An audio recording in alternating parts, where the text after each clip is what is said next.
Tyler Brennan sat in the leather chair at gate 23, his 6-year-old daughter Ruby perched beside him, her small hands moving in patterns he barely understood. He watched her sign something, her brown eyes expectant, waiting for his response. But he had nothing. No words. No signs. Just the crushing weight of knowing he'd failed the one person who mattered most. 3 years.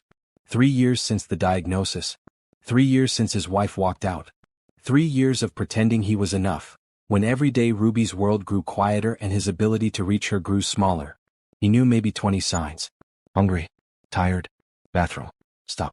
The basics that kept her alive but did nothing to let her live. Ruby tried again, her fingers forming shapes near her chest, her face hopeful. Tyler felt his throat tighten. He didn't know what she was saying. He never knew. He smiled weakly and patted her hand, the universal gesture of parents who have given up. Her face fell. She turned away and pulled out her tablet, retreating into the videos that understood her better than her own father did. This was his life now. A multimillion-dollar empire at his fingertips, the respect of every business leader in Seattle, a penthouse view that stretched for miles. But he couldn't talk to his own daughter. He couldn't tell her he loved her in a way she'd actually hear. He couldn't ask her about her day, her dreams, her fears. He was drowning in silence, and he'd convinced himself there was no way out. That's when everything changed. A woman knelt down in front of Ruby, her hands moving in fluid, graceful signs. Ruby's head snapped up, her eyes widening. Then something happened that Tyler hadn't seen in months. Ruby smiled. Really smiled. The kind of smile that lit up her whole face and made her look like the happy toddler she'd been before the world went silent. The woman was beautiful, her skin a rich brown that seemed to glow under the airport's bright lights, her hair pulled back in a neat bun. She wore a royal blue cardigan over a white blouse and jeans, and her smile was warm and genuine as she signed with Ruby. Back and forth they went, hands flying, Ruby giggling at something the woman said. Tyler felt something crack open inside his chest. Jealousy. Gratitude. Shame. All of it at once. This stranger was doing in seconds what he hadn't managed in years. She was reaching his daughter. The woman glanced up at him, and her expression shifted to understanding. Not judgment. Just a quiet, knowing sadness that made Tyler want to disappear into the airport floor. She stood and extended her hand. I'm Carolina Rivers, she said, her voice gentle. Your daughter just told me about her favorite cartoon. She's wonderful. Tyler shook her hand, his own feeling clumsy and useless. Tyler Brennan. Thank you. I can't. You don't sign much, Carolina said softly. It wasn't an accusation. Just a fact. No, Tyler admitted, the words scraping out of him like broken glass. I don't. Ruby tugged on Carolina's sleeve, signing something else. Carolina's face softened, and she signed back before looking at Tyler again. She wants to know if I can sit with you both until your flight boards. Would that be okay?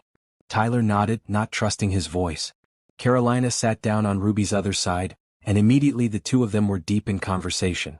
Hands moving, faces animated, a whole world of communication Tyler couldn't access. He watched them, feeling like an outsider in his own daughter's life. Because that's exactly what he was. Have you ever felt invisible to the person you love most? Have you ever realized too late that you've been failing them every single day? If this story is hitting close to home, or if you've ever struggled to connect with someone important, please subscribe and comment below.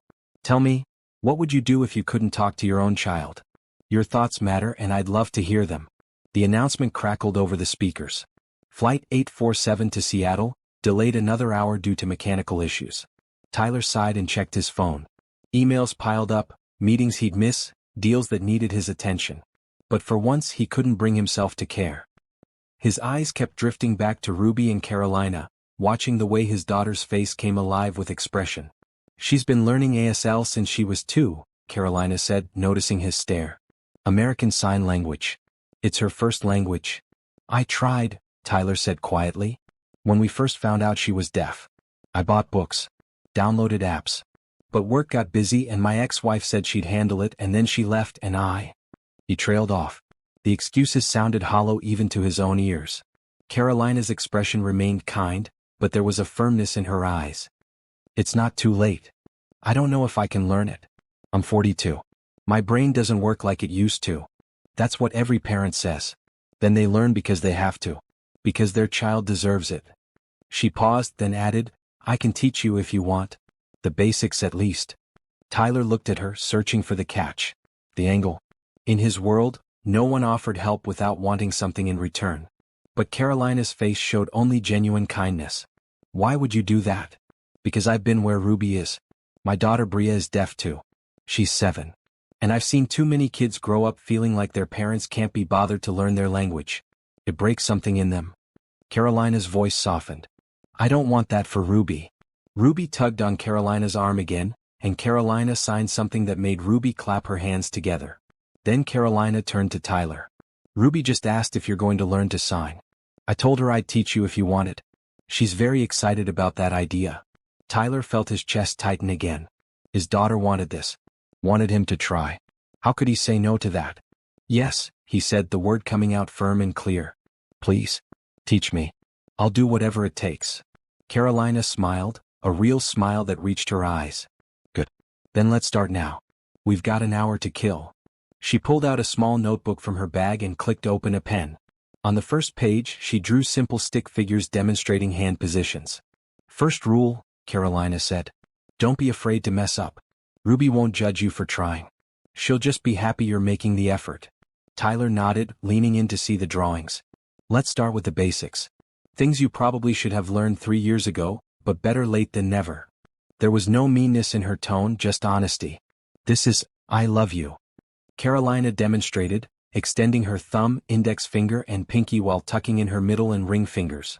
Tyler copied her, his hand feeling awkward and stiff. Good. Now try it toward Ruby. Tyler turned to his daughter. Ruby was watching him, her eyes wide and attentive. He made the sign, his hand shaking slightly. Ruby's face broke into the biggest smile he'd seen in months. She signed back, the same gesture, her small hand more graceful than his. She said it back. Carolina translated unnecessarily. Tyler had understood that much. For the next 40 minutes, Carolina taught him more signs. Hello. Thank you. Sorry. Beautiful. Happy. Set. What? Meet. Each one Tyler practiced over and over until his hands ached. Ruby helped, giggling when he got things wrong and clapping when he got them right. This is eat, Carolina showed him, bringing her fingertips to her mouth. And this is drink. They're similar but different. See. Tyler mimicked her movements, focusing hard. He'd built a company from nothing, negotiated deals worth millions, given presentations to hundreds of people. But this felt harder than all of that combined. Every sign mattered. Every gesture was a word he'd denied his daughter for too long. You're doing really well, Carolina said after a while. Most people don't pick it up this fast. I have good motivation. Tyler glanced at Ruby, who was practicing signs on her own, her little fingers forming the shapes Carolina had taught him. What do you do for work? Carolina asked. I run a tech company. Software development, mostly for healthcare systems. Keeps me busy. Too busy, apparently. And Ruby's mother? Tyler's jaw tightened. Patricia. She left when Ruby was diagnosed. Said she couldn't handle raising a disabled child. That was her word. Disabled. Like Ruby was broken somehow. Carolina's expression hardened. She's not disabled. She's deaf. There's a difference. Deaf people have their own language, their own culture. Ruby isn't broken. She just communicates differently. The words hit Tyler like a slap, but not a cruel one. More like a wake-up call. He'd been thinking of Ruby's deafness as something wrong, something to fix, rather than just a part of who she was. I've been doing this all wrong, he said quietly. Yes, Carolina agreed. But you're here now. That counts for something. Another announcement came through. Flight 847 now boarding. Tyler felt an unexpected surge of disappointment. He didn't want this lesson to end. Didn't want to go back to being alone with Ruby in their silent apartment. Where are you headed? Carolina asked as they gathered their things. Seattle. Home. You. Same. I teach at the Washington School for the Deaf. Bria and I live in Redmond. Tyler stood, helping Ruby with her backpack. Would it be okay if I asked for your number? To continue the lessons? Carolina didn't hesitate. She pulled out her phone and handed it to him. Put yours in. I'll text you tonight. We can set up a schedule. Tyler entered his number, his heart doing something strange in his chest. Relief. Hope. Something he hadn't felt in a long time. They boarded the plane together, Tyler and Ruby in first class, Carolina and her daughter Bria in coach. But before they separated, Ruby signed something to Carolina. Carolina smiled and signed back, then looked at Tyler.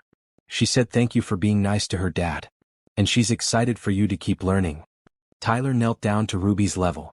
Slowly, carefully he signed "I love you" again. Ruby threw her arms around his neck, and Tyler held her close, feeling tears prick his eyes. When they pulled apart, Carolina was watching them with a soft expression.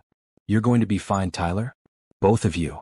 As Tyler settled into his seat with Ruby beside him, he pulled out his phone and opened the Notes app. He started writing down every sign Carolina had taught him, determined not to forget a single one. For the first time in 3 years he felt like maybe, just maybe, he could be the father Ruby deserved. Across the aisle and several rows back, Carolina sat with Bria, her own daughter, signing excitedly about the new friend she'd made. Carolina smiled, but her mind was on Tyler. On the desperation in his eyes when he'd admitted he couldn't talk to his daughter. On the determination she'd seen when he'd practiced the signs over and over. She'd meant what she said. She would teach him. Not just because Ruby needed it, though that was reason enough.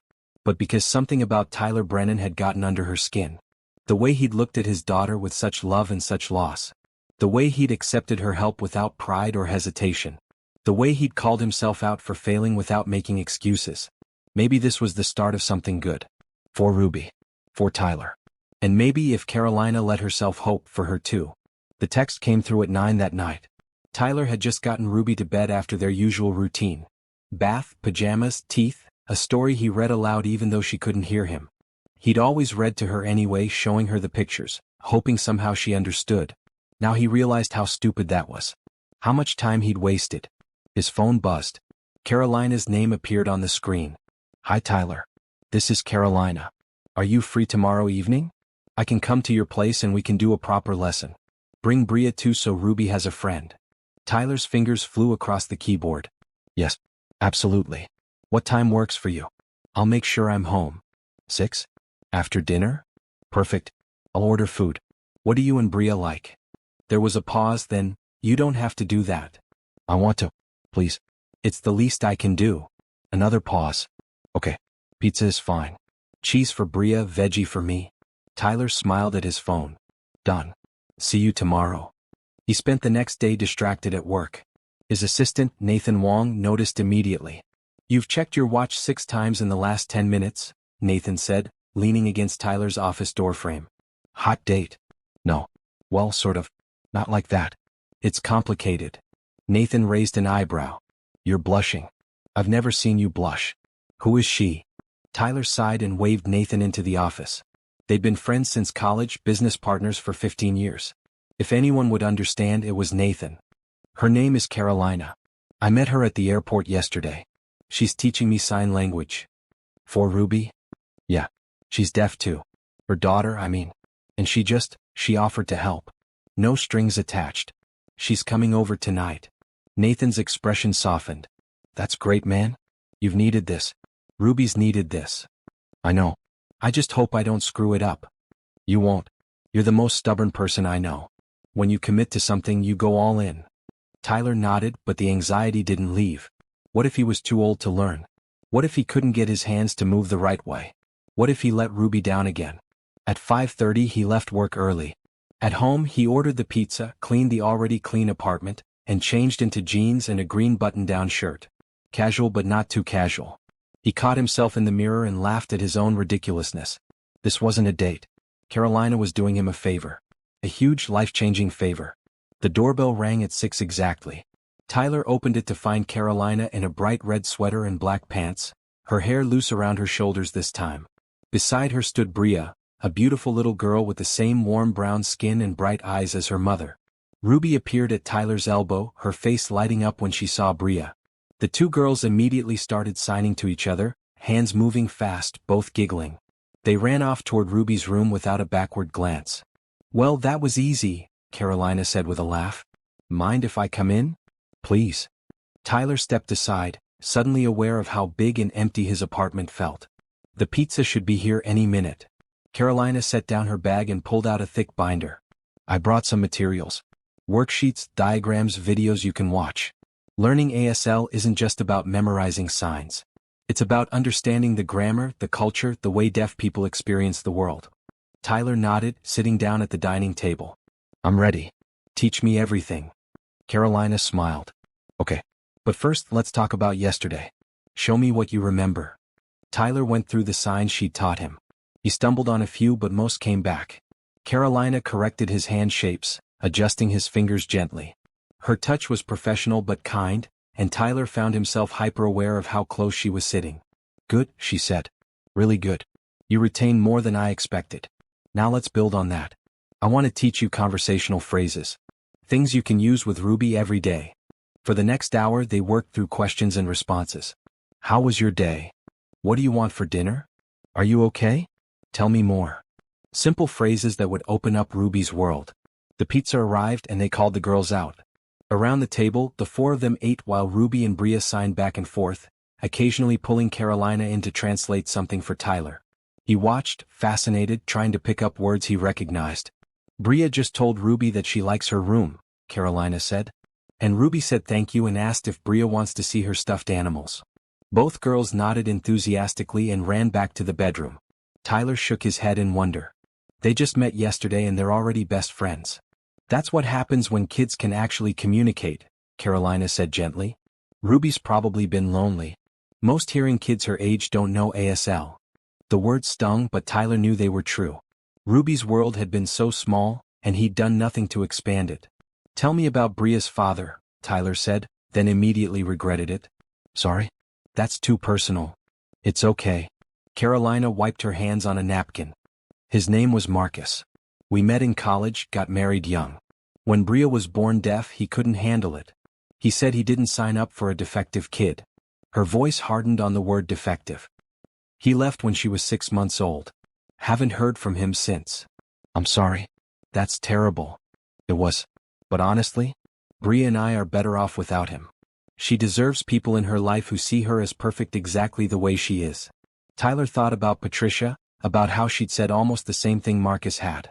About how he'd let her words influence him, let himself believe Ruby needed to be fixed instead of simply understood. "I've been like him," Tyler admitted. "Not leaving but checking out mentally. Telling myself I was too busy to learn, that Ruby would be fine with basic signs. I've been a coward."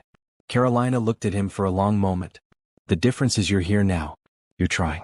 That matters more than you know." "Does it? 3 years too late. Better 3 years late than never. Ruby's 6. You have years ahead of you to build this relationship. But you have to commit. Really commit. Not just learn a few signs and call it good. You have to immerse yourself in deaf culture. Take Ruby to deaf events. Make sure she has deaf friends and deaf role models. Let her know that being deaf isn't something to overcome but something to celebrate." Tyler absorbed her words, feeling the weight of them. This wasn't going to be easy. It would take time, effort, resources. But when had he ever backed down from a challenge?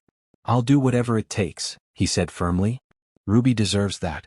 Tell me what I need to do and I'll do it." Carolina's expression softened into something that might have been respect. "Okay then. First thing, you need to commit to practicing every single day. Even when you're tired, even when work is crazy. Ruby needs to see that this is a priority." "Done." "Second, I want you to come to some classes at my school. Meet other deaf kids and adults. See what Ruby's community looks like." "When?" "I teach on Tuesdays and Thursdays. You can observe. Bring Ruby too. She'll love it. We'll be there this Thursday." "Third, we need to set up regular lessons.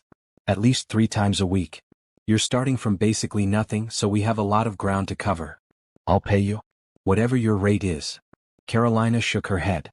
"I'm not doing this for money, Tyler." "I know.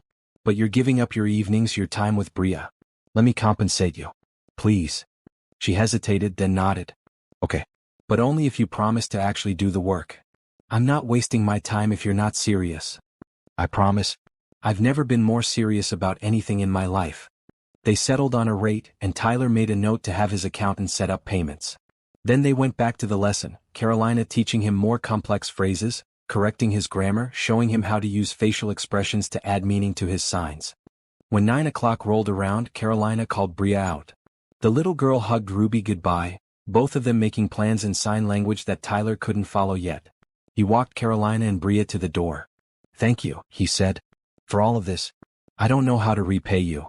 Just be the dad Ruby needs. That's all the payment I need." Carolina paused, her hand on the doorframe. "You're going to be good at this, Tyler? I can tell." After they left, Tyler went to Ruby's room. She was already in her pajamas, brushing her teeth in the attached bathroom. When she came out, Tyler sat on the edge of her bed and practiced the new signs Carolina had taught him. "Did you have fun today?" he signed slowly.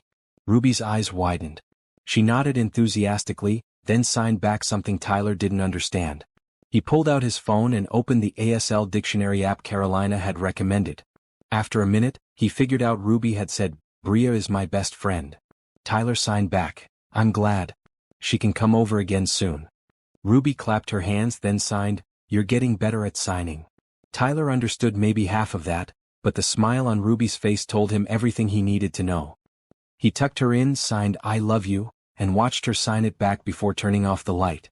In his own room, Tyler lay awake for a long time, his hands moving through the signs he'd learned, committing them to muscle memory. Tomorrow he'd wake up early and practice before work. He'd watch the videos Carolina had recommended during his lunch break. He'd practice more after dinner. This was his life now. And for the first time in 3 years he felt like he was moving in the right direction. Thursday evening arrived faster than Tyler expected. He'd practice signs every spare moment, his hands moving through the shapes even during meetings. Nathan caught him more than once, signing to himself under his desk. "You're obsessed," Nathan said with a grin. "I have to be. I've got 3 years to make up for." Tyler left work at 4 to pick up Ruby from school. She attended a mainstream elementary school with an ASL interpreter, but Carolina had suggested moving her to the Washington School for the Deaf next year. Tyler was starting to think that might be the right choice. They arrived at Carolina's school at 5. The building was modern, bright, with wide hallways and lots of natural light. Students' artwork covered the walls, and Tyler noticed that many of the pieces incorporated hand shapes and signs into their designs. Carolina met them in the lobby, Bria bouncing beside her. She wore a green dress today, vibrant against her skin, and her hair was pulled into a high ponytail. She looked younger like this, less like the serious teacher and more like someone Tyler wanted to know better. "Welcome," Carolina signed and spoke simultaneously. "Ready to see what real ASL looks like?" Tyler nodded, suddenly nervous. Ruby grabbed Bria's hand and the two girls ran ahead, clearly comfortable in this space. Carolina led him to a classroom where about 15 adults sat in a circle. All ages, all backgrounds, but all with one thing in common. They were learning ASL. "This is my evening class for parents and family members," Carolina explained. "Most of them have deaf children or deaf relatives. They're at different levels, but everyone's here for the same reason you are." Tyler found a seat next to a woman who introduced herself as Jennifer Park. Her son was 8 and had been deaf since birth. "First time?" Jennifer asked kindly. "Is it that obvious?" She laughed. "You've got that deer-in-headlights look. Don't worry. We've all been there. Carolina's a great teacher. You'll pick it up." The class started and Tyler was immediately overwhelmed. Carolina moved through signs at a pace that seemed impossible to follow. But then she slowed down, breaking each sign into components, showing the hand shape, the movement, the location. She used videos, demonstrations, and had students practice with partners. Tyler paired with Jennifer and they stumbled through introductions. "My name is Tyler. I have one daughter. Her name is Ruby. She is 6 years old." Jennifer corrected his hand shapes, encouraging him when he got frustrated. Around the room, other students were doing the same, supporting each other, laughing at mistakes, celebrating successes. Carolina moved through the room, stopping to help individuals. When she reached Tyler, she knelt beside him, watching him sign. "Your hand shape for daughter is close, but curve your fingers a bit more. Like this." She demonstrated and Tyler copied her. "Better. And remember, facial expressions are part of the grammar. You can't just move your hands and keep a blank face. Show emotion." Tyler tried again, exaggerating his expressions. Carolina nodded approvingly. "Much better. You're a fast learner. I have good motivation." He glanced through the classroom window where Ruby and Bria played with other deaf children in the next room. Ruby looked happier than he'd seen her in months. "She's thriving," Carolina said, following his gaze. "That's what happens when kids are around people who speak their language. They blossom." After class, Carolina invited Tyler to stay for the deaf community social hour. Parents and children mingled in the cafeteria, everyone signing, everyone connected. Tyler felt like he'd stepped into another world. A world where Ruby wasn't different, where her deafness wasn't a disability but simply a characteristic. A deaf man in his 30s approached Tyler, signing. Tyler panicked, not understanding. Carolina appeared at his elbow. "This is Terrell Johnson. He's one of our teachers. He says welcome and he's glad to see Ruby's father here." Tyler fumbled through a thank you. Terrell smiled patiently and signed something else. Carolina translated. He says don't worry about being perfect. Just keep showing up. That's what matters most. Tyler nodded, signing thank you again. Terrell gave him a thumbs up and moved on. Everyone here is so kind, Tyler said to Carolina. The deaf community takes care of its own. And they're always happy to see hearing parents making the effort. Too many don't. She paused. I see this a lot in my work. Hearing parents who refuse to learn, who think their deaf kids should just adapt to the hearing world. But that's backwards. The parents should adapt. The parents should meet their kids where they are. I wish I'd understood that sooner. You understand it now. That's what counts. They stood there for a moment watching Ruby play. She was in the middle of a group of deaf kids, all signing and laughing, completely at ease. Tyler felt his chest tighten with emotion. I've been robbing her of this, he said quietly. All this time she could have had friends who understood her. A community that accepted her. And I kept her isolated because I was too lazy to learn her language. Hey. Carolina touched his arm gently. You can't change the past. You can only change what you do now. And you're doing it. You're here. You're learning. You're giving Ruby access to her community. That's huge. Tyler looked at her, this woman who barely knew him but who decided to help anyway. Why are you doing this? Really? You could spend your evenings relaxing, spending time with Bria. Instead, you're here teaching me, taking time out of your life for my kid. Carolina was quiet for a moment, then said, because I know what it's like to be Ruby. I grew up with hearing parents who never learned to sign. They expected me to lip read, to speak, to fit into their world. I didn't have what Ruby has. I didn't have a dad willing to learn, willing to change. She paused. Wait, you didn't know I'm deaf? Tyler stared at her. You're deaf? But you speak so clearly. You hear everything I say. I'm hard of hearing technically. I lost most of my hearing at age 5 from meningitis. I wear hearing aids and I had years of speech therapy. But my first language is ASL. It's who I am. She smiled at his shocked expression. Did you think only born deaf people are part of the deaf community? I don't know what I thought. I'm sorry. I have so much to learn. Yes, you do. But you're learning. That's the important part. Carolina checked her watch. It's getting late. Bria has school tomorrow and I'm sure Ruby needs to get to bed. They collected the girls, who protested loudly in sign language about leaving. Tyler understood enough to get the gist. They wanted 5 more minutes. He signed back, no time to go, and Ruby pouted but obeyed. In the parking lot, Carolina walked them to Tyler's car. Same time next week? Actually, I was hoping we could do our regular lesson tomorrow. At my place. If that's still okay. Of course. 6 o'clock? Perfect. And Carolina? Tyler met her eyes. Thank you. For everything. For being patient with me. For giving Ruby this gift. You're giving her the gift, Tyler? I'm just helping. Carolina squeezed his arm and walked to her own car. On the drive home, Tyler practiced signs with Ruby. He asked her about her day and she told him in signs he mostly understood. When he didn't understand, he asked her to repeat, to slow down. She did, patiently, like she was the teacher and he was the student. At home, Tyler spent another hour watching ASL videos before bed. His hands ached from practice, but it was a good ache. The ache of progress. The ache of becoming the father Ruby deserved. The next evening, Carolina arrived with Bria and an armful of materials. Tyler had ordered Chinese food this time, having asked Carolina earlier what she liked. She texted back a list and Tyler had ordered one of everything. You didn't have to get so much, Carolina said, eyeing the containers spread across the dining table. I wanted to make sure there was something you'd like. They ate together, the 4 of them, while Ruby and Bria chattered in sign language about their day at school. Tyler caught about 30% of the conversation, which felt like a victory. After dinner, the girls disappeared into Ruby's room again, and Tyler and Carolina settled at the table for the lesson. She'd brought a new workbook, more advanced than the first one. Tonight we're going to work on grammar, Carolina announced. ASL has its own grammatical structure. It's not just English on your hands. The word order is different, the way you ask questions is different, everything is different. Tyler leaned forward, ready to absorb it all. Carolina walked him through the basics. Subject-object-verb instead of subject-verb-object. Facial expressions to indicate questions. Directional verbs. Classifiers. Tyler's head spun, but he kept pushing, kept practicing. You're doing really well, Carolina said after an hour. Most people don't pick up grammar this fast. I'm motivated. Plus, I'm used to learning new systems. That's what I do at work all day. This is just another system to master. It's more than a system though. It's a language. A living, breathing language with culture and history behind it. Teach me about that too. I want to understand all of it. Carolina smiled and pulled up a video on her laptop. For the next hour, they watched documentaries about deaf history, deaf culture, deaf pride.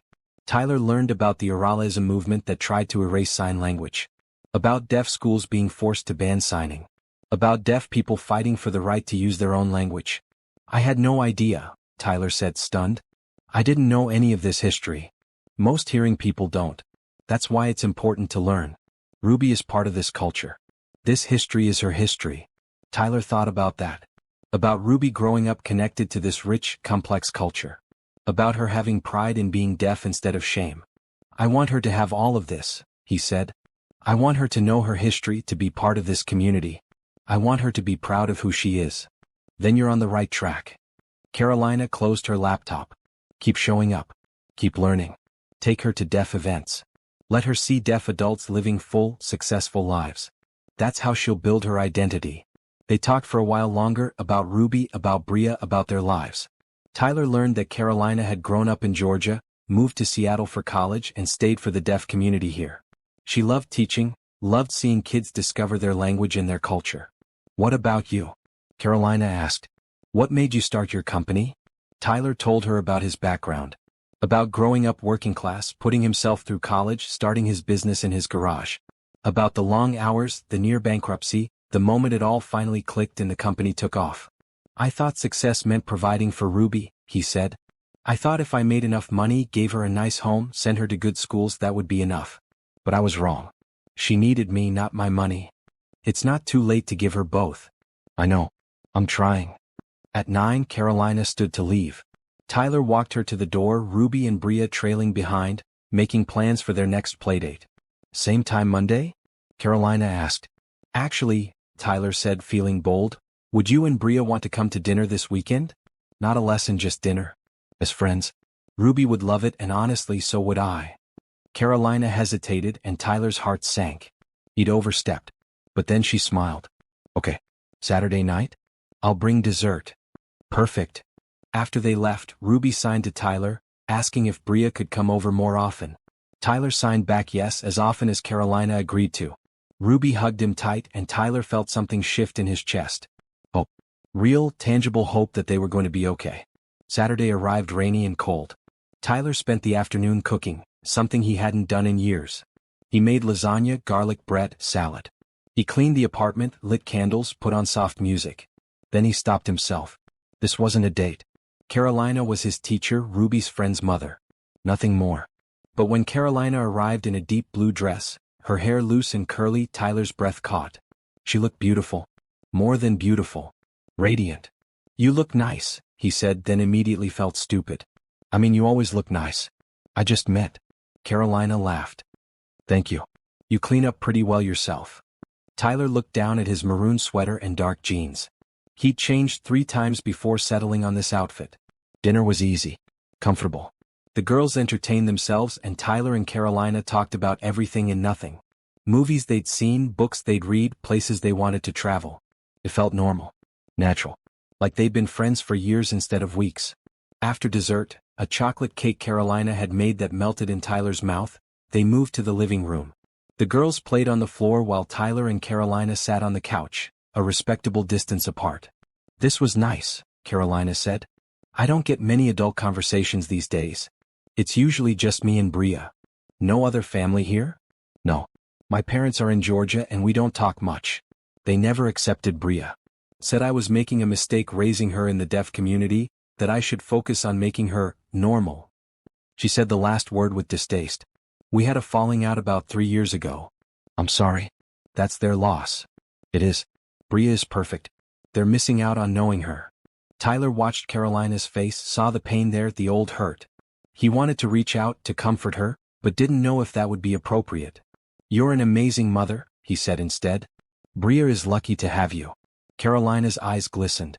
Thank you. That means a lot. They sat in comfortable silence for a while, watching the girls play. Ruby showed Bria her collection of art supplies, and they started drawing together, both signing about their creations. Ruby's changed so much in just a few weeks, Tyler said. She's more confident, more open. I have you to thank for that. You did the work. I just guided you. Still, I don't know what we would have done if I hadn't met you that day at the airport. I was drowning and I didn't even know it. You threw me a lifeline. Carolina turned to look at him, her expression serious. Tyler, can I ask you something personal? Of course. Why did you really wait so long to learn ASL? I know you said work was busy, but there's more to it than that, isn't there? Tyler was quiet for a long moment. Then he said, I was scared. Scared that if I learned ASL, it would make Ruby's deafness real. Permanent. Like I was giving up on her ever being normal. He winced at the word. I know how that sounds. I know how wrong that is. But that's the truth. I thought if I just waited, maybe there would be some medical breakthrough, some way to fix her. And learning ASL felt like accepting that she'd never be fixed. Carolina nodded slowly. That's more honest than most parents are willing to be. But here's what you need to understand. Ruby doesn't need to be fixed. She's not broken. Her brain is wired for visual language. That's not a deficit. That's just different. I know that now. I wish I'd known it 3 years ago. You know it now. That's what matters. The evening ended with Carolina and Bria leaving around 9. At the door, Carolina turned to Tyler. Thank you for tonight. It was really nice. We should do it again. Next weekend? I'd like that. After they left, Tyler put Ruby to bed. She signed that she'd had fun, that she loved Bria and Carolina. Tyler signed back that he did too. In his own bed later, Tyler stared at the ceiling, thinking about Carolina. About the way she laughed, the way she moved her hands when she signed, the way she looked at him like he wasn't a failure but a work in progress. He was in dangerous territory, he knew. Developing feelings for someone who was supposed to be just a teacher, just a friend. But as he drifted off to sleep, Tyler couldn't bring himself to care. For the first time in 3 years he felt alive. Connected. Hopeful. And maybe, just maybe, happy. The weeks turned into a routine. Lessons 3 times a week, dinners on weekends, Thursday classes at Carolina's school. Tyler's ASL improved rapidly, his hands moving with increasing confidence. He could have full conversations with Ruby now, asking about her day, her feelings, her dreams. He learned she wanted to be an artist when she grew up. That her favorite color was purple. That she was scared of thunderstorms but loved the rain. All things he should have known years ago but was grateful to know now. At work, Tyler started making changes. He hired a deaf consultant to make sure the office was accessible. He added video captions to all company meetings. He even started learning how to conduct business in ASL, practicing with Carolina during their evening sessions. Nathan noticed the transformation. You're different, Nathan said one afternoon in Tyler's office. Lighter somehow. Like you've been carrying a weight and finally put it down. I feel different. Better. Like I'm finally doing what I should have been doing all along. It's more than that though, isn't it? It's Carolina. Tyler looked up sharply. What about her? Nathan smirked. Come on, man. You're not that subtle. You light up every time her name comes up. You check your phone every 5 minutes waiting for her texts. You're falling for her. She's Ruby's teacher. I can't complicate that. Why not? Ruby adores her. Bria and Ruby are basically sisters at this point. And from what you've told me, Carolina seems to like you too. I don't know. Feels too soon. Too complicated. Life is complicated. Doesn't mean you shouldn't take a chance. Tyler thought about Nathan's words for days. It was true that his feelings for Carolina had grown beyond friendship. He looked forward to seeing her, not just for the lessons but for her. Her laugh, her stories, her kindness. The way she treated Ruby like she was precious. The way she'd taken Tyler's failures and turned them into opportunities for growth. But what if he was misreading things? What if Carolina just saw him as a project, a hearing parent she was helping out of professional duty? The answer came on a Tuesday evening. Tyler and Ruby had attended Carolina's class, and afterwards, everyone went out for ice cream. The deaf community social had become Tyler's favorite night of the week. He'd made friends with other parents, practiced his signing, watched Ruby thrive. At the ice cream shop, Tyler and Carolina ended up sitting together while the kids played in the nearby playground visible through the window. They talked easily about work, about the girls, about nothing important. You've come so far, Carolina said, watching Tyler sign with another parent across the table. I'm proud of you. I couldn't have done it without you. Yes, you could have. You would have found another teacher, another way. You were ready to change. I just happened to be there at the right time. No, Tyler said firmly. It was you. You made me believe I could do this. You made me believe Ruby and I could have a real relationship. That's all you. Carolina looked at him, her eyes soft in the bright shop lighting. Tyler. I'm sorry. I know you're just trying to help. I don't want to make things weird. I need you to know how much you mean to me. To us. You're not making things weird. Carolina's voice was quiet. I need you to know something too. When I met you at that airport, I almost didn't offer to help. I was tired, I had my own problems, and I didn't want to take on someone else's issues. But there was something about the way you looked at Ruby. Such love and such pain. I couldn't walk away from that. I'm glad you didn't. Me too. Because somewhere along the way this stopped being just about teaching you ASL. You've become important to me, Tyler. You and Ruby both. Tyler's heart hammered in his chest. Carolina, His phone rang, shattering the moment. Patricia's name flashed on the screen. Tyler's stomach dropped. I should take this. Excuse me. He stepped outside, answering the call. Patricia. Tyler. We need to talk about Ruby. What about her? I heard you've been taking her to some deaf school. Surrounding her with other deaf people. That's not what's best for her. How did you even? Never mind. Yes, I'm taking her to community events. It's good for her. She's happier than she's been in years. She needs to learn to function in the hearing world, not hide in some deaf bubble. I'm concerned about the choices you're making. Tyler's grip on the phone tightened. You left her. You walked away because you couldn't handle having a deaf daughter. You don't get to have opinions about how I raise her now. I'm still her mother. And if I think you're not acting in her best interests, I have the right to petition for custody. The words hit Tyler like a punch to the gut. You can't be serious. I am. I've been thinking about this for a while. Maybe Ruby would be better off with me. I've learned some things about the latest hearing technology. Cochlear implants have come a long way. She could be normal, Tyler. But you're keeping her from that. She is normal. She doesn't need to be fixed. We'll see what a judge thinks. Expect papers from my lawyer. Patricia hung up. Tyler stood frozen on the sidewalk, the phone still pressed to his ear. This couldn't be happening. Patricia couldn't take Ruby. Not now. Not when things were finally getting better. Carolina appeared at his side. Tyler? What's wrong? He told her everything, the words tumbling out in a rush. Carolina's expression grew serious. She's threatening custody? Yes. She thinks I'm making Ruby worse by taking her to deaf events. She wants her to get cochlear implants to be normal. Implants aren't bad if the family and child want them. But forcing them? That's different. Ruby should get to choose when she's older. Carolina took Tyler's hand. You need a lawyer. A good one who understands deaf rights. I don't even know where to start. I do.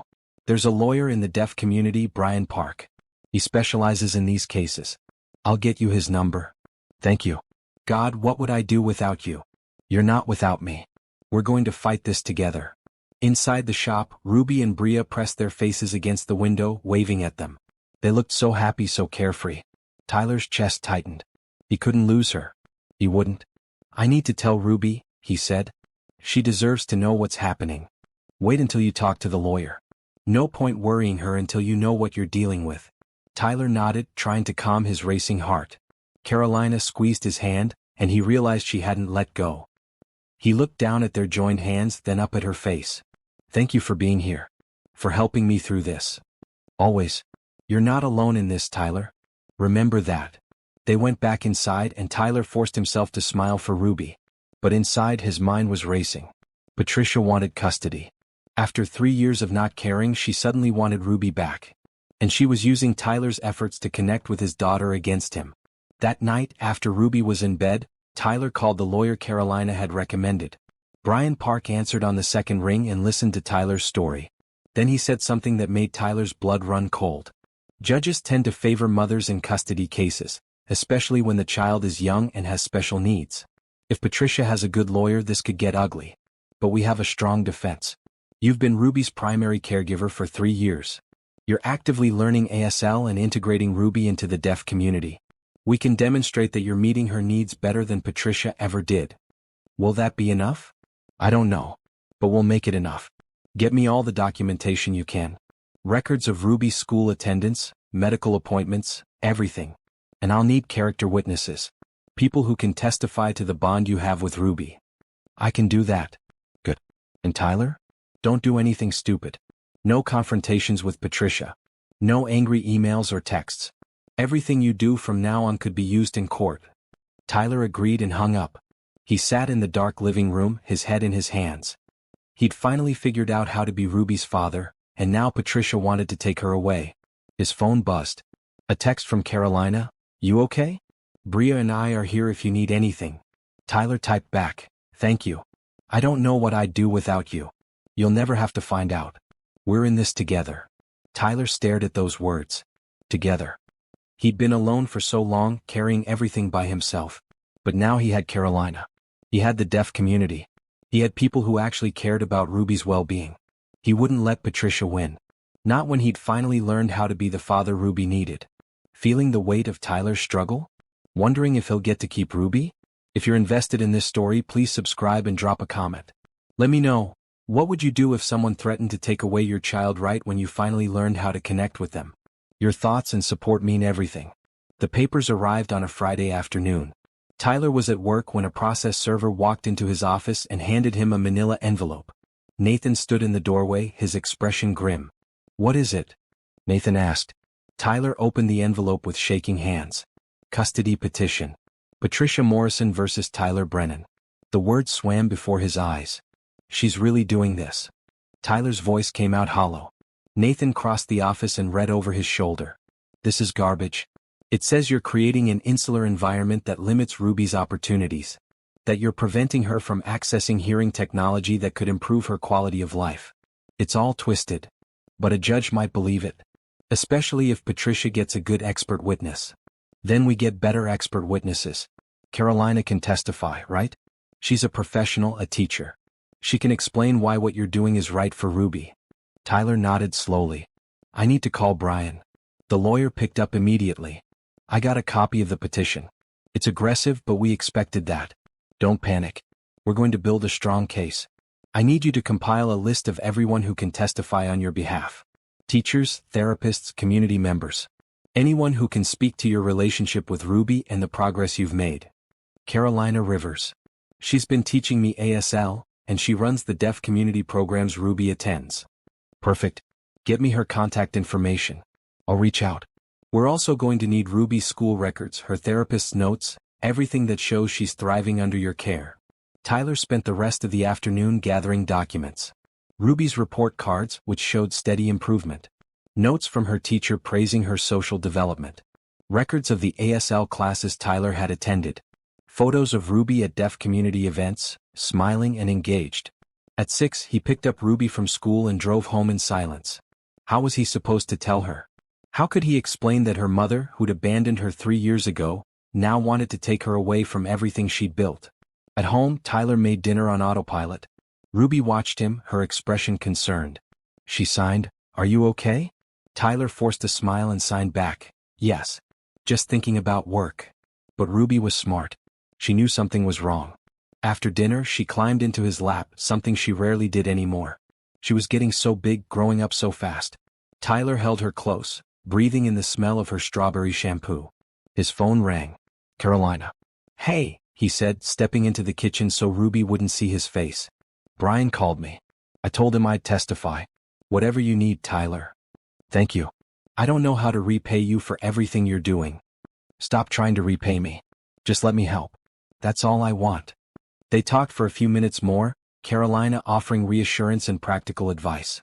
When Tyler hung up, he felt marginally better. He had people on his side. He had evidence of Ruby's progress. He had proof that he was a good father. But would it be enough? Saturday morning, Tyler met with Brian at his office downtown. Carolina came with him, having offered to watch Ruby and Bria at her place. The lawyer's office was professional but warm, with pictures of his own deaf children on the desk. "Tell me everything," Brian said. "Start from when Ruby was diagnosed and don't leave anything out." Tyler talked for an hour. About Patricia's abandonment. About his own failures and his recent changes. About meeting Carolina and learning ASL and watching Ruby blossom.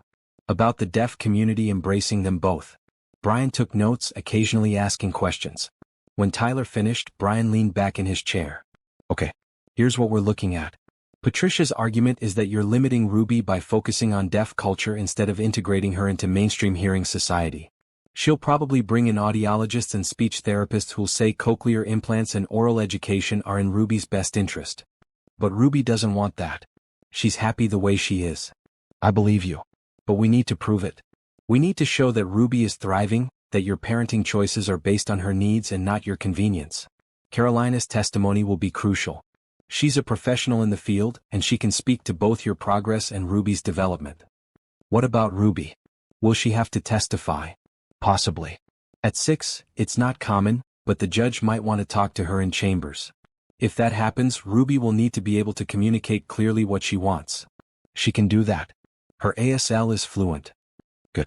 Then we'll request an ASL interpreter for any conversations with the judge. That's Ruby's right under ADA. They spent another hour strategizing.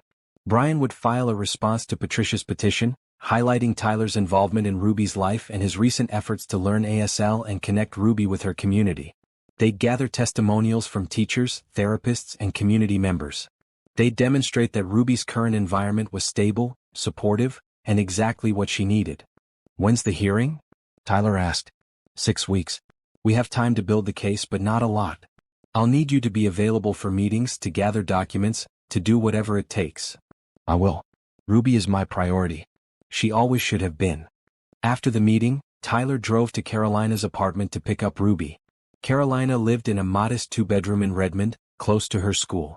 The apartment was cozy, filled with books and art supplies and signs everywhere labeling items in ASL. Ruby and Bria were in the living room, building a fort out of blankets. How did it go? Carolina asked, handing Tyler a cup of coffee. As well as could be expected. Brian thinks we have a good case, but nothing's guaranteed. We'll make sure it goes our way. I'm not letting Patricia take Ruby from you. Not after everything you've both been through to get here. Tyler looked at her, this woman who'd changed his life in a matter of weeks. Why are you doing all this? You could have just taught me some signs and walked away. Instead, you're here, fighting beside me, putting yourself in the middle of my mess. Carolina set down her coffee and looked him in the eye. Because I care about Ruby. And because I care about you. The words hung in the air between them. Tyler's heart pounded. Carolina, I don't. Not now. Not with everything going on. But after this is over, after Ruby is safe, we'll talk. Okay. Tyler nodded, not trusting his voice. He wanted to pull her close, to kiss her, to tell her she'd become the most important person in his world besides Ruby. But she was right. This wasn't the time. First, he had to win this custody battle. Then he could think about the future. Ruby and Bria emerged from their fort, both signing rapidly about their afternoon. Ruby ran to Tyler and hugged him, and he lifted her up, holding her tight. She was his. No one was taking her away. He'd make sure of that. Over the next few weeks, Tyler threw himself into preparing for the hearing. He met with Brian multiple times, practiced his testimony, gathered evidence.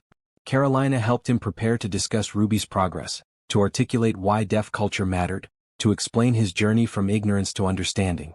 The deaf community rallied around them. Parents Tyler had met at Thursday classes offered to testify. Terrell, the deaf teacher, agreed to speak about Ruby's development. Even Jennifer Park, Tyler's classmate, said she'd share her own story about raising a deaf child and the importance of sign language. Patricia remained silent through all of this. No phone calls, no attempts to see Ruby, nothing.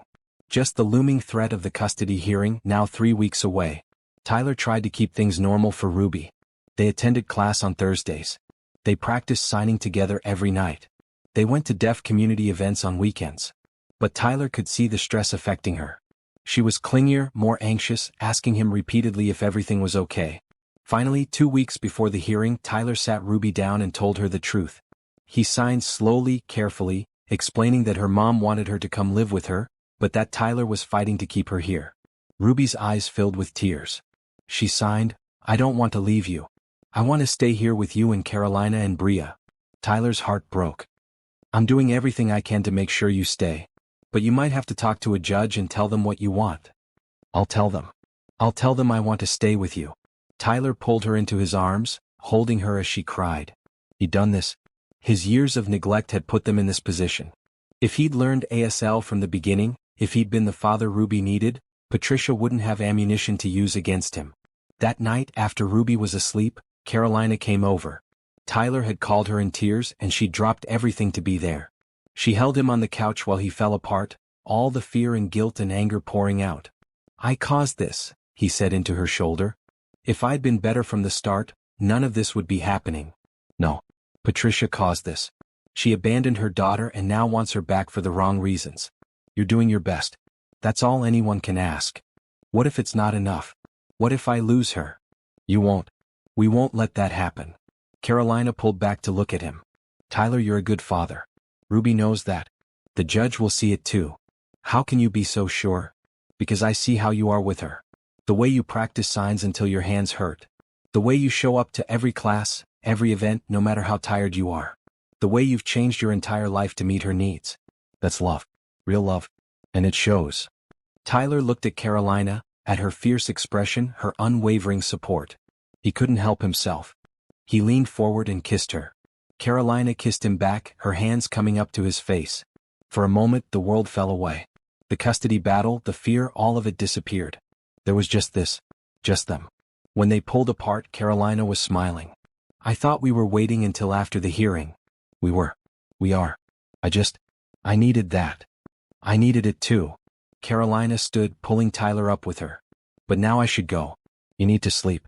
Big day tomorrow with Brian. Tyler walked her to the door. Thank you. For everything. For being here. Always. Carolina kissed him once more, soft and sweet, then left. Tyler stood at the door for a long time after she was gone, his fingers touching his lips. He had so much to lose. But maybe, just maybe, he had so much to gain too. If he could just get through the next 2 weeks. The days before the hearing blurred together. Tyler met with Brian nearly every day, refining their strategy. They rehearsed questions Patricia's lawyer might ask. They practiced Tyler's responses. They went over the evidence again and again until Tyler could recite it in his sleep. Carolina spent hours helping Tyler prepare to explain Ruby's development. She coached him on how to discuss deaf culture, how to articulate the importance of sign language, how to counter arguments about cochlear implants without seeming anti-technology. The key, Carolina said one evening at Tyler's apartment, is to emphasize choice. Ruby should get to choose if she wants implants when she's older. But right now she's thriving with ASL. She's connected to a community. She's happy. That's what matters. Tyler nodded, taking notes. Ruby and Bria played nearby, occasionally joining the conversation when Carolina signed something to them. What if they ask about her hearing aids? Tyler asked. Ruby tried them when she was 4 and they didn't work well for her. Then you say that. You tried different options and Ruby preferred signing. That shows you're responsive to her needs, not ideological. The Thursday before the hearing, Tyler attended Carolina's class one last time before they'd face Patricia in court. The other parents had heard about the custody battle, and they rallied around him with stories of their own struggles, their own fights to do right by their deaf children. I almost lost my son, Jennifer Park said. My ex-husband tried the same thing. Said I was limiting Tommy by focusing on ASL instead of speech therapy. But the judge saw that Tommy was happy, healthy, and thriving. That's what mattered. The same will be true for you and Ruby. Terrell approached Tyler after class. He signed, with Carolina interpreting, Ruby is one of the brightest kids in our community. She's going to do great things. Don't let anyone make you doubt that you're giving her the tools to succeed. Tyler thanked him, feeling the support of these people who'd become like family. They barely knew him, but they'd taken him in because he was trying, because he cared about Ruby, because he'd shown up when it counted. On Saturday, 3 days before the hearing, Carolina took Tyler and Ruby to a deaf culture festival. The event was held at a community center with performances, art exhibits, and workshops. Ruby ran around with Bria and other deaf children, completely at ease.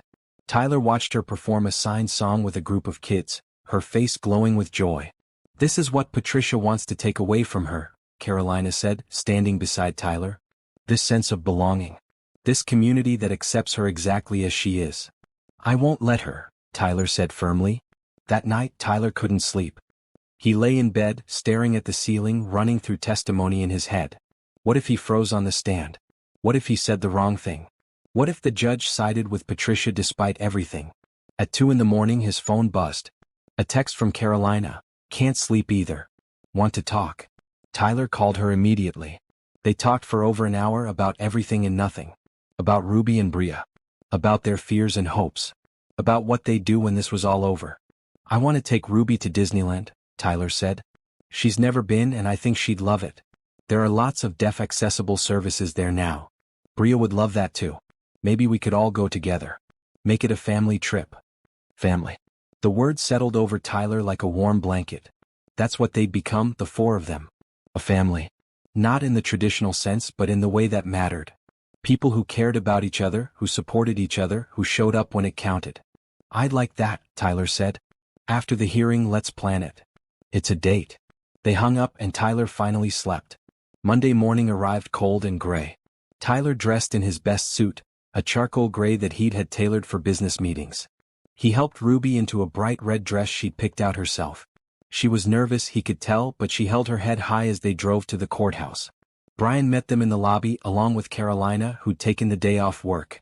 She wore a professional green suit, her hair pulled back. She looked beautiful and confident, and Tyler drew strength from her presence. Ready? Brian asked. As I'll ever be.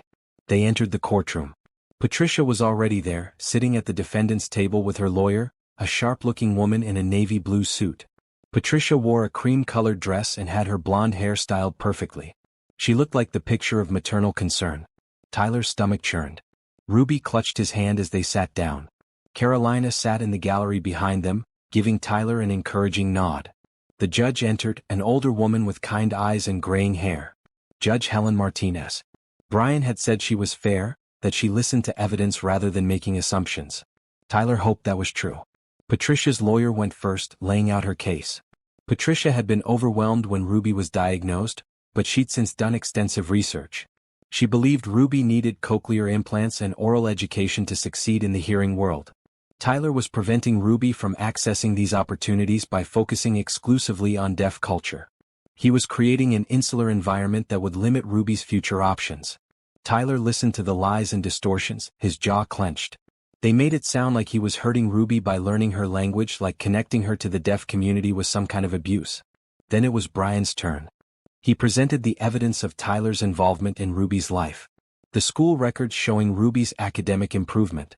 The therapist's notes documenting her increased confidence and happiness. Photos of Ruby at deaf events, engaged and thriving. Mr. Brennan has done exactly what any good parent would do, Brian argued. He educated himself about his daughter's needs and met her where she was. Ruby is fluent in American Sign Language, she's part of a vibrant community, and she's thriving under her father's care. Ms. Morrison abandoned Ruby 3 years ago and now wants to disrupt her life based on a misguided belief that being deaf is something that needs to be fixed. Patricia's lawyer objected, but the judge waved her off. I'll hear testimony. Ms. Morrison, you're first.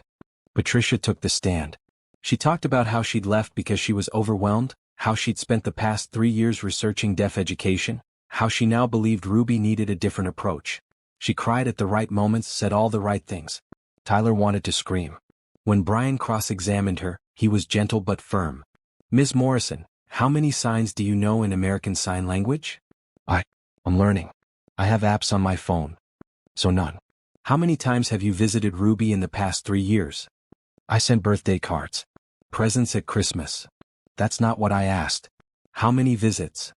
Patricia's lawyer objected, but the judge overruled her. Answer the question, Ms. Morrison. None. But I was giving Tyler space. I thought that's what he wanted. Or you couldn't be bothered to maintain a relationship with your daughter because she's deaf. Objection. Sustained. Rephrase, Mr. Park. Brian nodded. Ms. Morrison, if Ruby came to live with you, would you learn ASL? I'd make sure she had access to good speech therapists. That's more important. So no, you wouldn't learn your daughter's language. No further questions. Patricia stepped down, her composure shaken. Tyler felt a flicker of hope. Then Carolina took the stand. She was sworn in and Brian began his questions.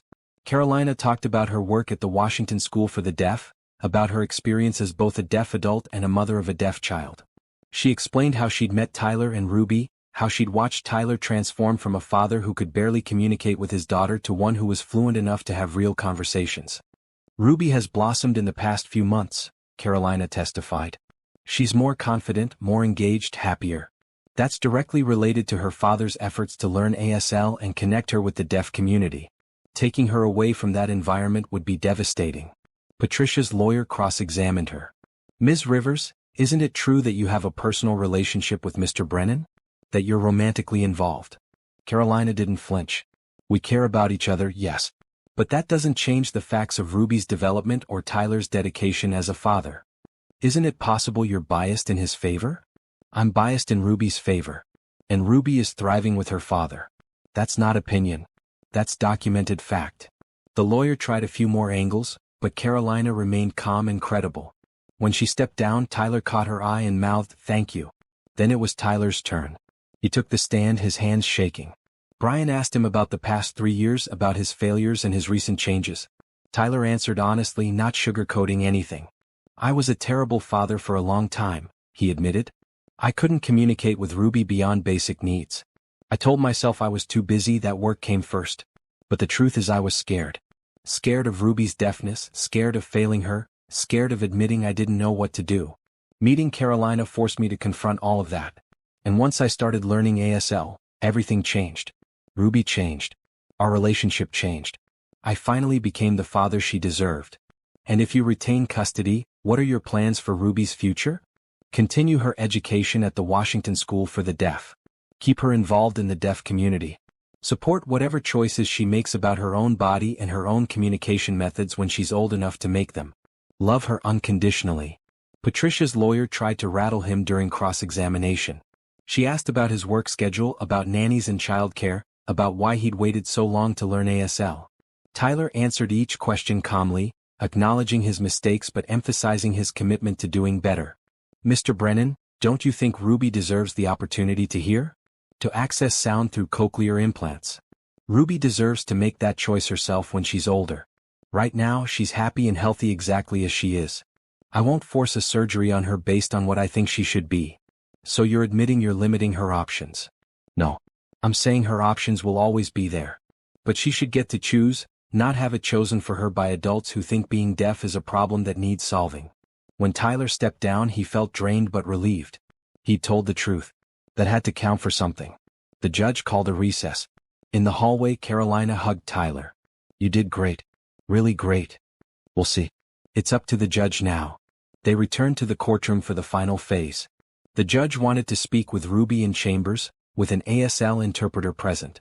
Tyler's heart raced as Ruby stood and followed the bailiff out of the room. She looked so small, so vulnerable. 20 minutes passed. Then 30. Tyler couldn't sit still.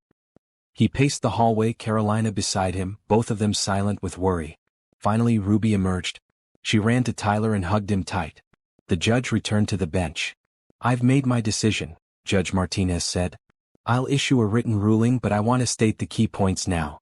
After hearing all testimony and speaking with Ruby, it's clear that she is thriving in her father's care.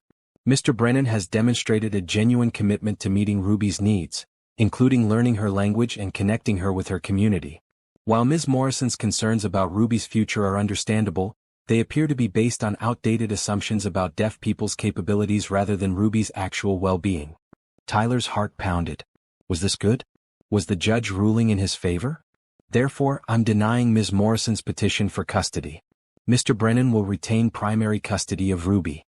However, I'm also ordering that Ms. Morrison be given supervised visitation rights, contingent on her completing an ASL course and demonstrating ability to communicate with Ruby. Ruby deserves to have a relationship with both parents, but that relationship must be built on respect for who she is, not attempts to change her." Tyler couldn't breathe. They'd won.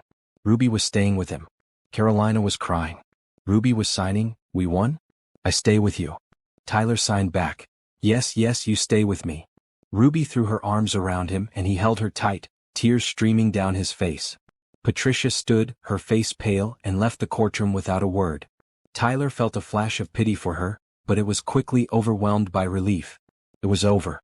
Ruby was safe. Outside the courthouse, Tyler, Ruby, Carolina, and Bria stood together.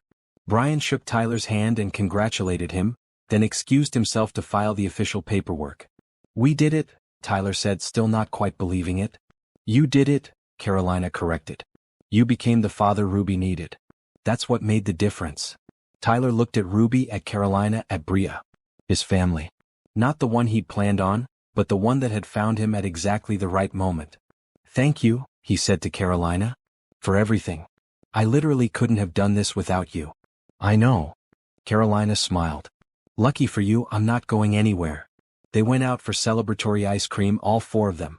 Ruby and Bria signed excitedly about the hearing, about what Ruby had told the judge, about how glad they were it was over. Tyler sat with Carolina, their hands intertwined under the table, and felt something he hadn't felt in years. This real, lasting peace. The drive home from the courthouse was quiet, but it was a good quiet. Ruby sat in the back seat, signing to herself, a smile on her face. Tyler kept glancing at her in the rearview mirror, still not quite believing they'd won. At home, Tyler ordered pizza and they had a small celebration. Carolina and Bria stayed for dinner, all of them laughing and talking, the tension of the past weeks finally releasing. Ruby showed Bria her favorite movie, and the two girls curled up on the couch, eyes glued to the screen. Tyler and Carolina cleaned up the kitchen together, moving around each other with easy familiarity. This felt right. Natural. Like they'd been doing this for years instead of months. What happens now? Carolina asked, drying the last plate. Now I keep doing what I've been doing. Being Ruby's dad. Learning. Growing. Showing up. Tyler paused. And I was hoping you'd keep being part of that. Not just as Ruby's teacher but as more. Carolina set down the dish towel and turned to face him. Tyler Brennan, are you asking me out on a real date? Yes, I am. If you'll say yes, I will.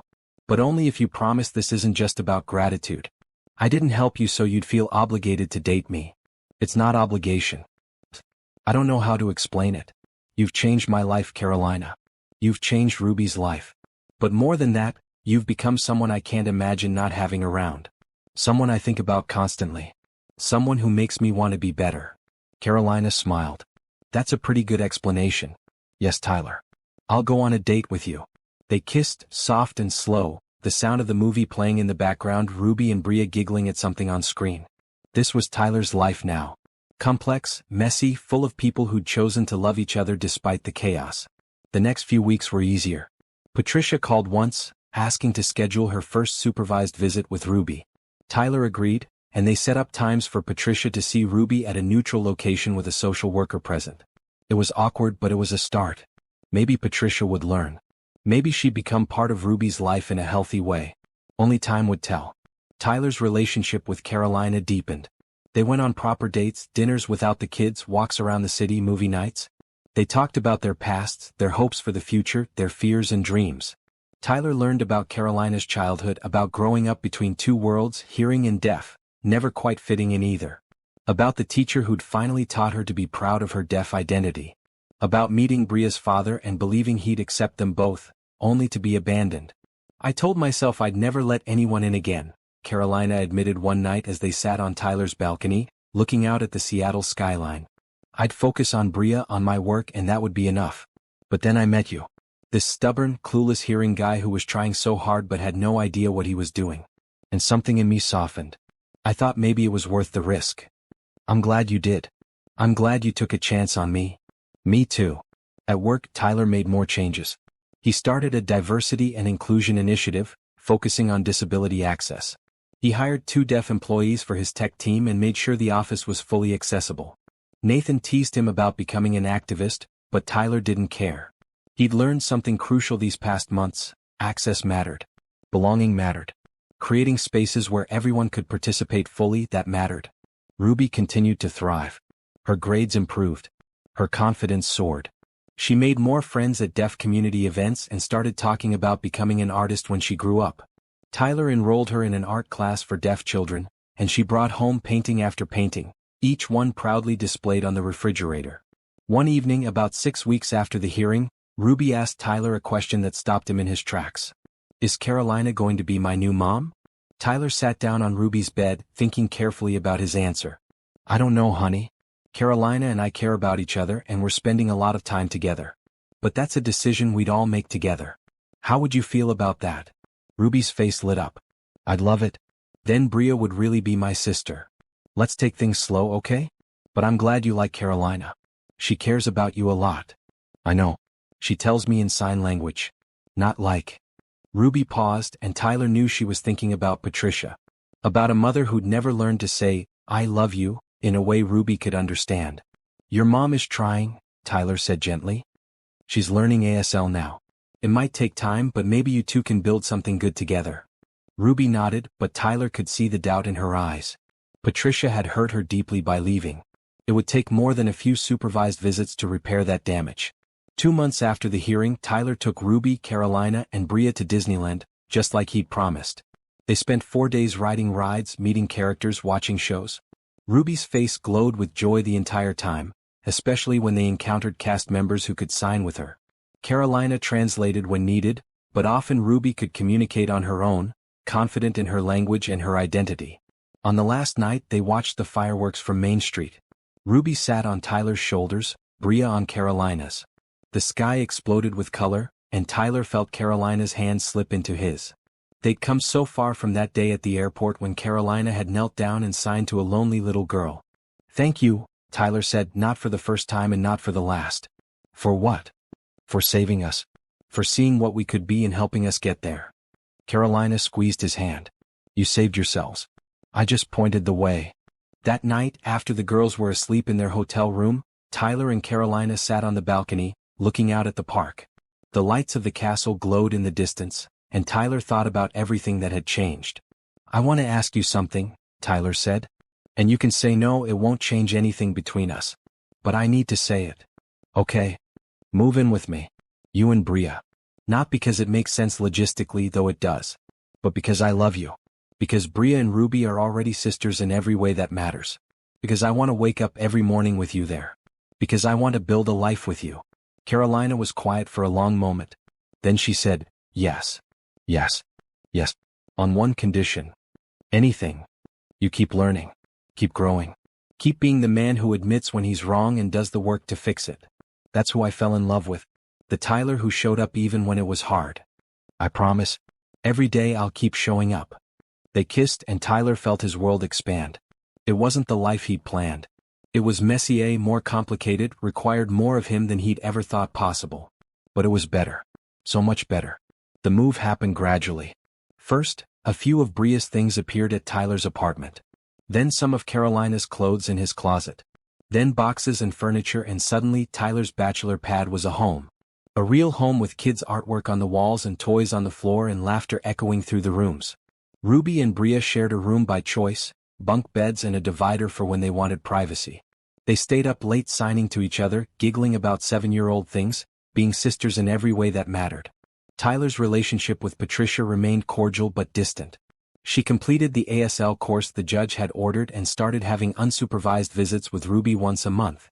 The visits were awkward, both of them trying too hard, but they were getting better. Patricia would never be Mother of the Year, but she was trying. That was something. Nathan became a regular fixture at family dinners, joining them most Sundays. He taught Bria and Ruby card tricks and made Carolina laugh with stories about Tyler's early business days. Tyler watched his best friend integrate into his new family and felt grateful for all of it. At work, Tyler's diversity initiative flourished. The company won an award for accessibility, and Tyler gave interviews about the importance of hiring deaf employees and creating inclusive workplaces. He talked about Ruby, about what he'd learned, about how much richer his life had become since embracing deaf culture. 6 months after Carolina and Bria moved in, Tyler started planning. He wanted to propose, but he wanted to do it right. Not just right for Carolina, but right for Ruby and Bria too. This wasn't just about two adults falling in love. It was about creating a family, all four of them together. He talked to Ruby first, signing carefully in her room one night after tucking her in. "I want to ask Carolina to marry me. But I want to make sure you're okay with that first. This is your home too, your family too. You get a say." Ruby's face broke into the biggest smile Tyler had ever seen. "Yes, ask her. We can all be a family for real. We're already a family for real. But yes, this would make it official." Then Tyler talked to Bria with Carolina's permission. The little girl was just as enthusiastic, signing rapidly about being real sisters with Ruby and having Tyler as her dad for real. The plan came together over several weeks. Tyler would propose at the annual Deaf Community Celebration, surrounded by the people who'd supported them through everything. He'd sign his proposal, making sure everyone could understand, making it part of their community and their culture. He worked with Terrell to plan it, practicing his signs until they were perfect. He bought a ring, a simple band with a small diamond, elegant but not flashy. He told Nathan and swore him to secrecy, though Nathan immediately guessed and gave Tyler grief for thinking he could keep a secret. The night of the celebration arrived. The community center was packed with people, music pounding through the floor since most communication was visual. Tyler was nervous, his hands sweating, his heart racing. Carolina looked beautiful in a royal blue dress, her hair loose, her smile bright as she chatted with friends. Ruby and Bria ran around with other kids, their hands flying in animated conversation. This was Tyler's world now. These were his people.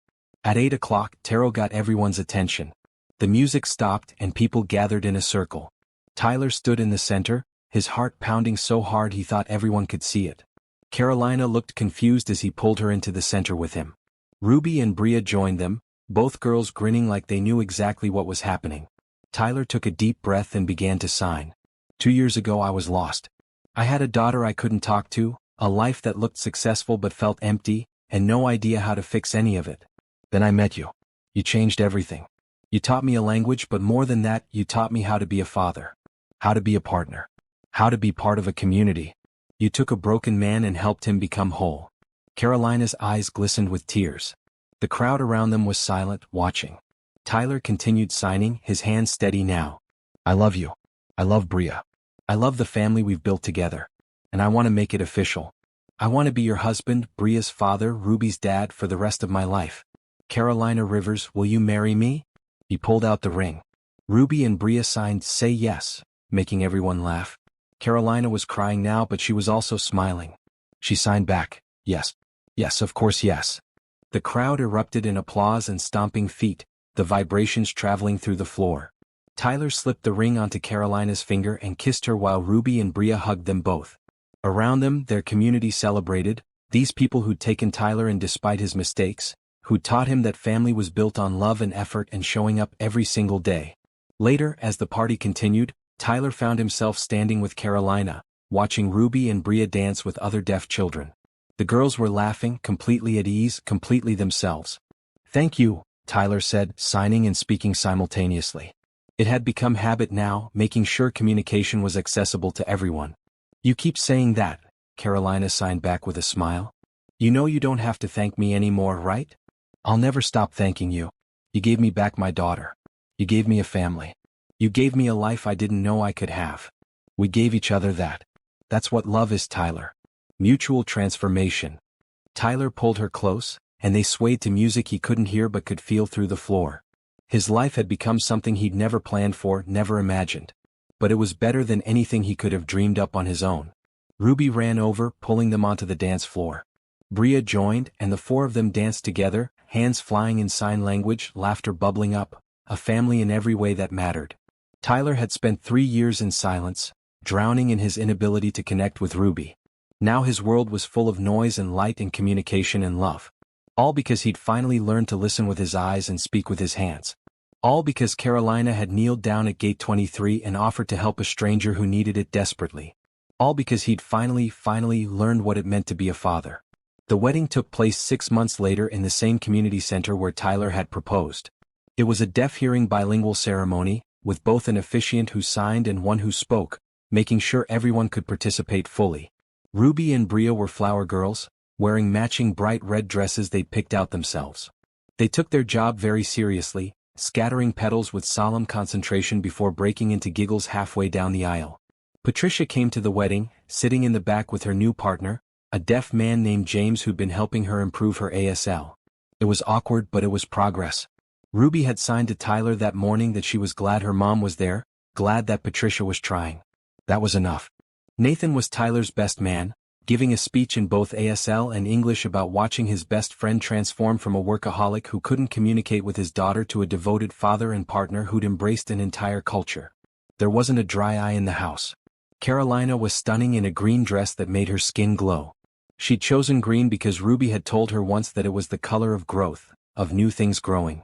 Tyler wore a suit the same color, and when he signed his vows to her, his hands didn't shake at all. I promise to keep learning, keep growing, keep showing up. I promise to honor your language and your culture. I promise to be the father Bria deserves and the husband you deserve. I promise to love you and our girls with everything I have, every single day for the rest of my life. Carolina signed her vows back through tears. I promise to be patient when you mess up your signs. I promise to love you through the hard days and the easy ones. I promise to build this family with you, to raise these girls together, to make a home where everyone belongs.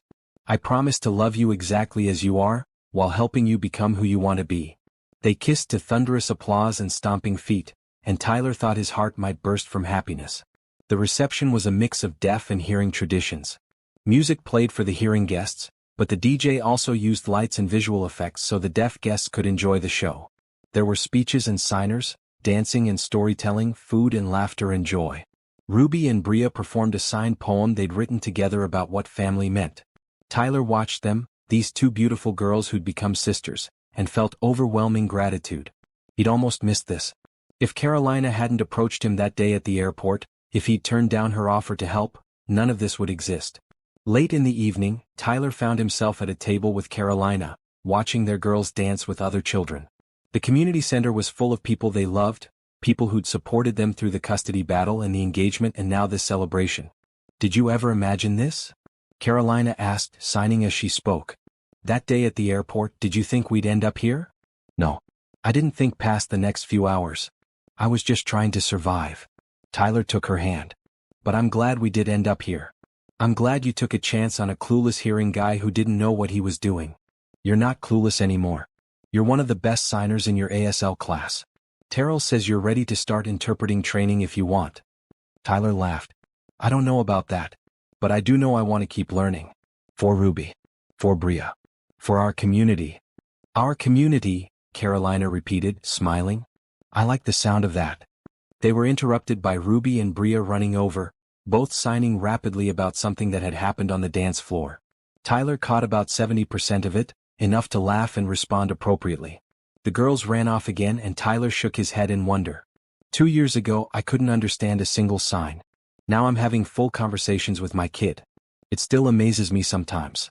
That's what happens when you put in the work. You changed your whole life, Tyler.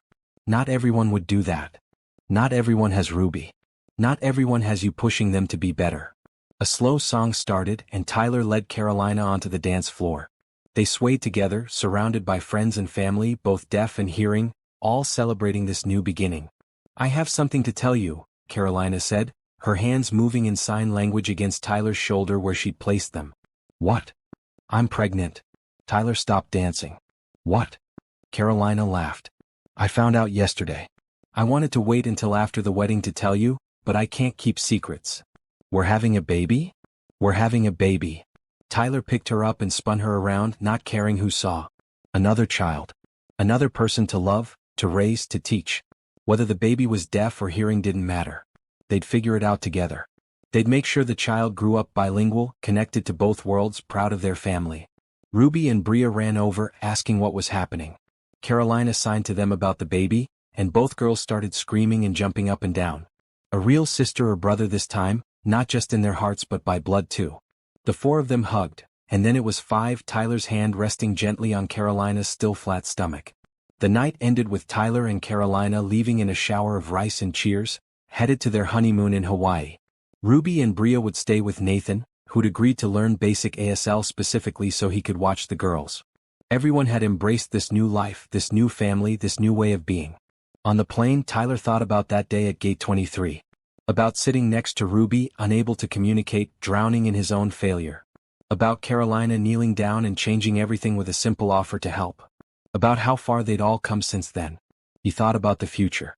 About raising 3 children who would grow up understanding that difference wasn't deficit, that deaf culture was something to celebrate, that family came in all forms. About growing old with Carolina, learning and loving and building a life together. His phone buzzed with a text from Nathan. "Girls are fine. Signed good night," to them. "Pretty sure I did it wrong but they smiled anyway. Have a great honeymoon, you lucky bastard." Tyler smiled and showed Carolina the text.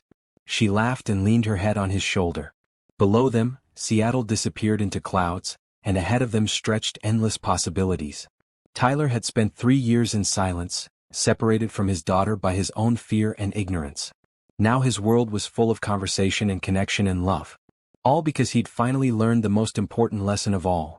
True communication required meeting people where they were, speaking their language, making the effort even when it was hard. He'd learned to listen with his eyes and speak with his hands. And in doing so, he'd found everything he'd been missing. A family. A community. A life worth living.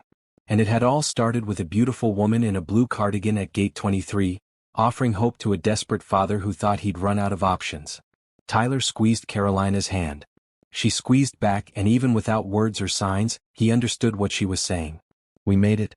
We're home." And they were. finally, completely, joyfully home.